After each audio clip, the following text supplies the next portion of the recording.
Hey everybody, welcome back to the Wolf Pit. Today, we're going to be cooking a steak dinner in the air fryer. And with it being cooked in an air fryer, literally means you can have a steak dinner anywhere you have access to a 110 volt outlet. Well, that is, as long as Tom and Jerry aren't fighting and Tom pulls the cord.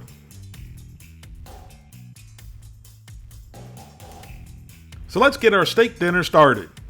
Start by drizzling your potato and your asparagus with a little cooking oil.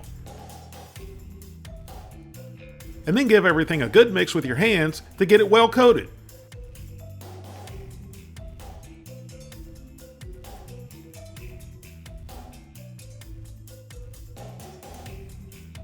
And then season very generously with kosher salt and black pepper.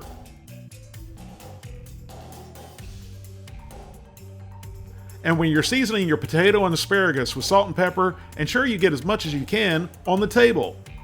If that was paint, that would be art.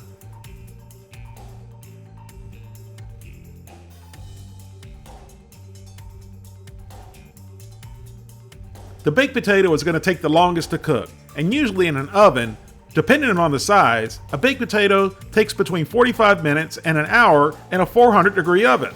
As I've said before, air fryers cook a little bit faster than ovens. So I'm going to start the baked potato at 400 degrees for 30 minutes in the air fryer. While our potatoes air frying, let's drizzle a little bit of cooking oil over our 1.5 pound ribeye. And this isn't really a great looking steak, but it's the best one they had in the store, so we have to deal with what we had. Once your steak is lubed up, season with salt and pepper or your favorite steak seasoning, which is what I used. Well, it was actually a combination of a few almost empty seasoning bottles, so it was actually a concoction of seasonings. So once you have one side generously seasoned, flip it over and season the other side.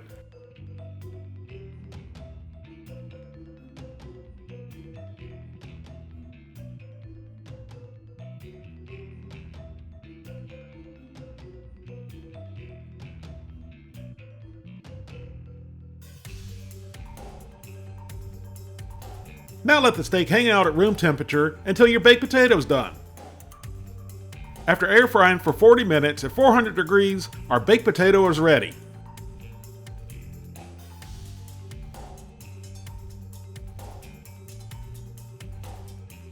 So I set the baked potato aside and in with the steak. Depending on the size and thickness of the steak, they generally take between 10 to 12 minutes at 400 degrees. But as you're going to see, every steak doesn't cook the same in the air fryer. At least that's been my experience. After air frying for 10 minutes at 400 degrees, our 1.5 pound ribeye was right around 122 to 125 degrees.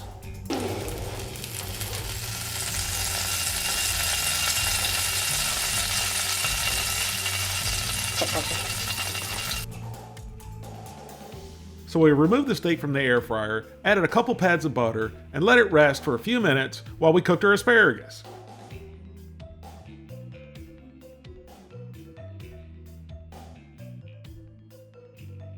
Once the steak was done and I removed it from the air fryer, we left the steak juices in the basket and added the asparagus.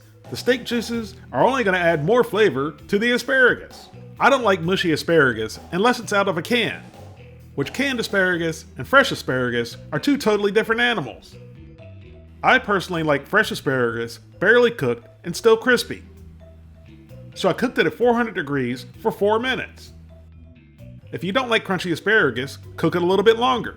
After air frying at 400 degrees for 4 minutes, our asparagus is ready.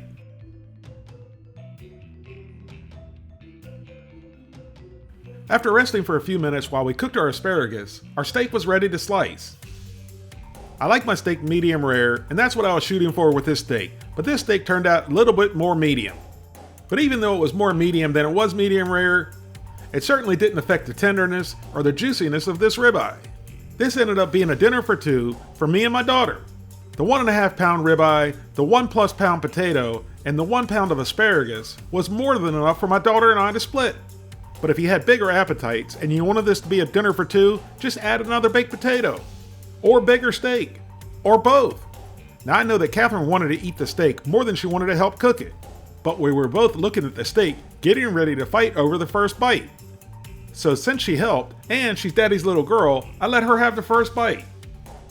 As soon as she started chewing, she started shaking her head up and down, and tried to talk with a mouthful of steak. It sounded something like, "Ooh, this is really good steak," which sounded like she was saying, "Ooh, this is really good steak."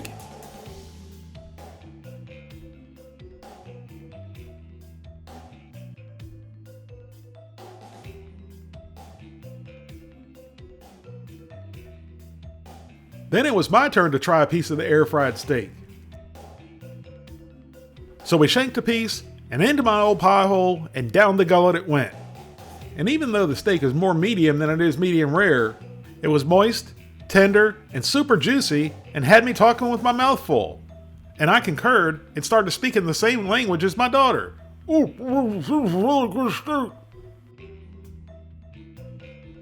Next, we tried the asparagus, and 4 minutes at 400 degrees was absolutely perfect. And the best thing about asparagus, besides it being delicious and healthy, is it reminds you the next day what you ate. And if you've never had fresh asparagus, you might not know what I'm talking about. But if you have had fresh asparagus, you do know what I'm talking about. Next, we tried the baked potato with butter and sour cream. And of course we added salt and pepper after the video. I've never met a baked potato that didn't need salt and pepper. So into the old pie hole and down the gullet it went. And the only thing that came to mind was, darn, that's a perfect baked potato, even before putting salt and pepper on it. It was tender, creamy, and delicious. I know there's some people out there that aren't big fans of air fryers, and even if you're not, you gotta admit, they serve their purpose with this steak dinner, because the air fryer gives you the ability to cook a perfect steak dinner, whether you're in the comfort of your own home or literally any place you may be that has electricity. Thank you all very much for watching, and I'll see you soon.